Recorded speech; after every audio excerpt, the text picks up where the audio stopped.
Hey, this is Coach Yolanda. Welcome to another episode. Today, I want to talk to those who feel like, I don't know what to do with this relationship. You're wondering, is this my person? You're wondering, is it time to take this relationship to the next level?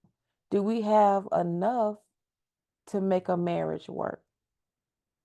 Or you may be thinking, My our marriage is a little shaky right now, and I want to know what can we do to get back on solid ground.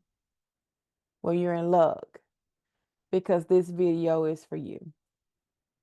So today I want to talk about the four pillars of a healthy relationship.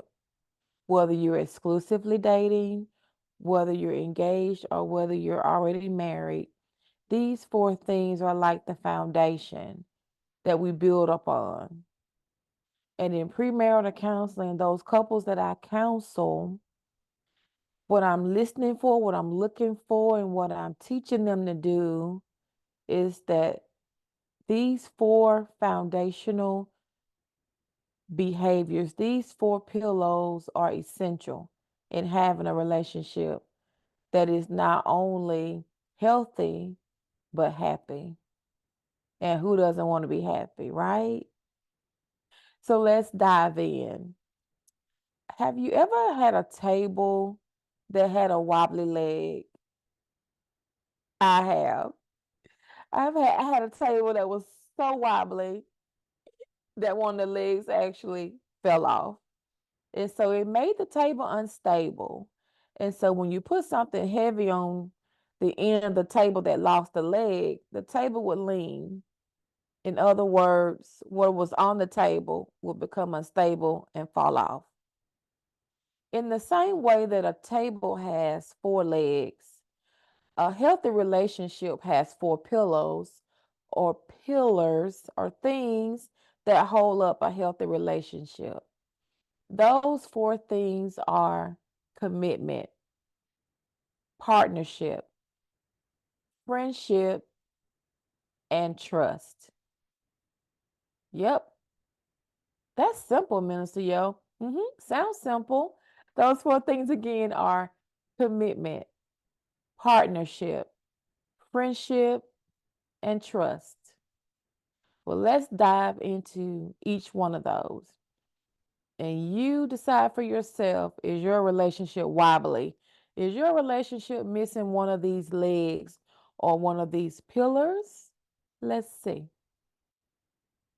Number one, commitment. Commitment is simply, I'm in this with you forever. You my person. You my boo, you my bae. Hey, I'm here no matter what. I'm not going anywhere because I got your back, right? That's commitment. In relationships, we see this once couples move to being exclusive. They're not dating anybody else but that person. And so they have made the commitment that now I'm going to focus on building this relationship with you. I'm committed to you, and I'm not going to allow anything to break my commitment. All right. If you're married and you're committed to being married, then divorce is not an option. I say it again. If you're married and you're committed, then divorce is not an option. In a healthy, happy marriage, you have to take divorce off the table.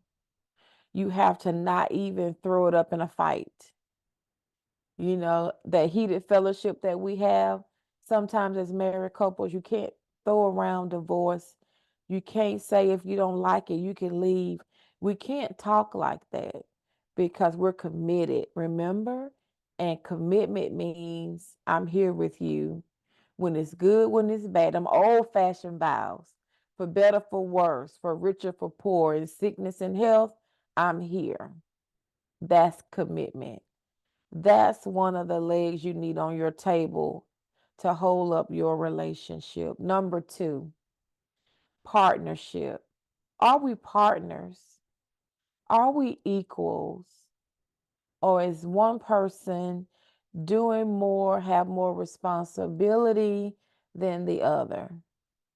Is it a healthy partnership, or are we in a codependent relationship where one person is misbehaving, the other person is covering for them, and the person who is misbehaving is happy because their needs are met, but the person that's covering for them, the codependent person, is unhappy because their needs are not being met?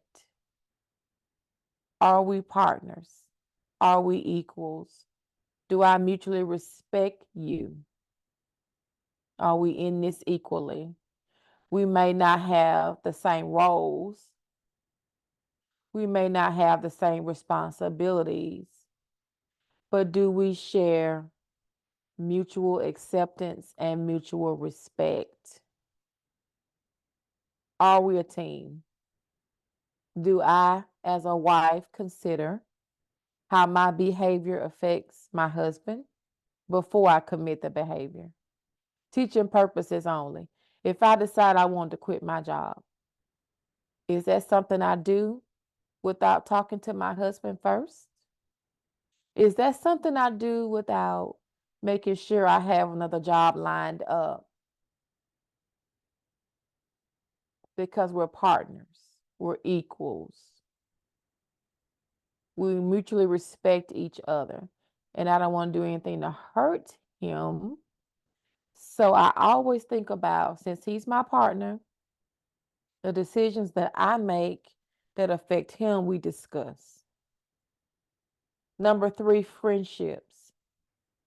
In relationships, especially those before marriage, I believe that you should be together without having sex.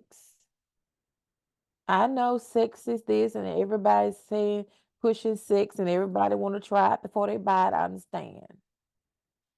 But what sex does, it clouds, especially in the dating relationship, it clouds your ability to see the truth. You miss red flags if you're intimate before marriage. You just do. And because you get to know the person down there before you get to know the person up here and the person in here, then when red flags pop up, you feel like, I can't leave them. I've invested too much time. I heard a lady tell me that one time. I can't leave. I put too much time in this relationship. But she didn't have a relationship because he was unfaithful. He wasn't committed to her. He didn't see her as a partner, as an equal, and they were not friends. They were just sex partners, and she wasn't the only one. That's why sex before marriage is a really, really big deal. Friends. Being friends is so important when you're establishing a relationship, because down the line, 50, 60 years from now, when you and your spouse are in your 80s and 90s and you're not having sex anymore, or God forbid, there's some kind of illness that will prevent you from being able to have sex. If sex is the basis for your relationship, then when you get to the point where you can't have sex for whatever reason, then you're going to step outside the marriage, because it's going to be about getting your need met more than it is about making sure your spouse is okay and fulfilling your marriage vows, right? So being friends is so very, very important. That's why we get to know a person up here and in their heart. I want to know how you think, and I want to know your character before we get into bed. Because having sex on the honeymoon is like the ultimate icing on the cake. You don't eat dessert before you eat your meal. Knowing a person's thoughts, how they think, And knowing their heart and their character, their integrity, all that is much more important. That's the meal. Sex, that's the dessert. Let's not put the dessert before the meal because that's going to cause us to have a relationship where we're not friends, where you can actually be sexually active with a person that you don't even know. It happens so often that a woman can say, I didn't know that my husband was this, and I didn't know my wife was this. Why? Because you didn't know them. Because you met them, you were attracted, you had chemistry, and you had good sex. It was hot, it was popping. Woo, yes. And because you didn't want to let that go, you overlooked the little red flags that popped up. Why? Because you misunderstood. Sex is not a pillar. Sex does not make a healthy relationship. It doesn't. It can't.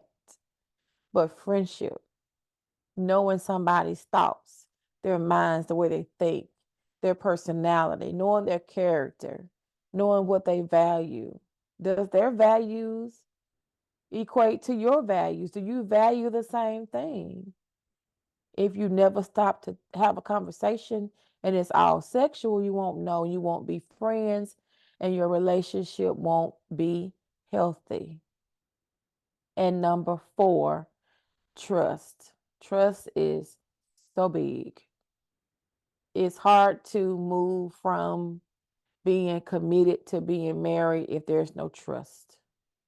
I have to trust you with my money. I have to trust you with my heart. And I have to trust you with my kids. If I have kids before we get married, I got to trust you not only to protect my kids, to help me raise my kids, but I got to trust that you're not a predator. Goes back to friendship, right? I got to know you well enough to know you're not a predator before I bring you around my kids. Sometimes we put the cart before the horse, and we're moving in relationships too quick, too fast because we're not whole. And those who know me know that's my pet peeve, emotional wholeness. You need to be emotionally whole before you get married. If you work the pillars, if your relational table has these 4 legs, you will have a better chance of having a happy and a healthy marriage. You will find yourself in a position where a guy would say, you want to get married? Why? Because he sees you healthy and whole. Whole people marry whole people and have healthy marriages. Dysfunctional people are drawn to dysfunctional people. They get married too, but they have dysfunctional marriages. They don't have the foundation. They don't have commitment, partnership, friendship, and trust. No, they have dysfunction. And my dysfunction feeds off your dysfunction. And together we feel whole, but we're not whole because we're not a whole person. And so it leads to problems before marriage. And some people get married anyway, ignoring the red flags because I just love him or I just love her. And I believe it's going to get better when after we get married. I said that myself. In my previous marriage, I saw the red flags and I was like, he just needs somebody to love him. He just needs somebody to encourage him. I know he's not financially stable now, but he just needs somebody to encourage him. And then down the line, he'll learn to become that guy. But it never happened because he wasn't financially stable. That's not something I can teach you. That's something you have to want to do on your own. And so, red flag, red flag, red flag that you miss because I was sexually active before I married my first husband. I missed that red flag. Missed it. Missed it. Didn't want to lose time. Didn't want to lose all the stuff I poured into the relationship. Red flags. If you're not friends, if there is no trust, if you're not partners, and if you have no commitment, then you have no relationship. Too tough? Too hard too soon? Yeah. See, nobody tells us these things. We think, I have a man and that's enough. But is it? Is having a piece of man or having a piece of woman better than having a whole one? Is it? Is it enough for you? Only you can answer that question. But if you want a healthy relationship, and if you want a healthy, happy marriage, build your relational table with 4 good legs. And those 4 legs are commitment, right? Partnership, I hear you. Friendship, yep. And the last one is trust. You got it. Build your relationships on those 4 legs, and your relational table, your marriage table will be successful. But the opposite is also true. If you don't build your relationship on these 4 things, then you are headed for heartbreak. You are headed for heartbreak. That's not what I want for you. Learn from my mistakes. Learn from my failed marriage. Please take the time to build commitment, partnership, friendship, and trust. That's my best shot. I pray this helps someone. If this was a benefit to you, if there was at least one thing that you got out of this video, do me a favor. Hit like, hit subscribe, and share this with one person, whether they're single, whether they're engaged in a relationship or married. Just share this with them. Maybe they'll hear something that will bless them and be able to share it with someone that they know. And if you're interested in other videos I have about relationships, hop over to my YouTube channel at Coach Yolanda B and check it out. Until next time, go in God.